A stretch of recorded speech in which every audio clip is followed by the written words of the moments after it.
kapatid ko kapag dumudura minsan may kasamang spotted blood at laging masakit ang ulo. Cause po ba ito ng tuberculosis? Actually, ang sintomas na to ay maaaring sintomas ng tuberculosis. Ang tawag po dito ay hemoptysis na kung saan ay ang pag-uubo na may kasamang dugo. So isa lamang po sa mga sintomas ng tuberculosis kaya hindi po natin pwedeng masabi na ito ay agad na ma-diagnose na tuberculosis.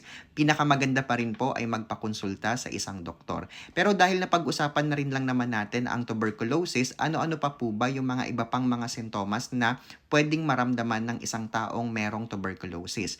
So bukod sa hemoptysis, pwedeng makaramdam din ng sobrang pag-uubo na tumagal na ng 2 linggo hanggang 3 linggo na nagdudulot na rin ng pagsakit ng dibdib sa sobrang pag-uubo.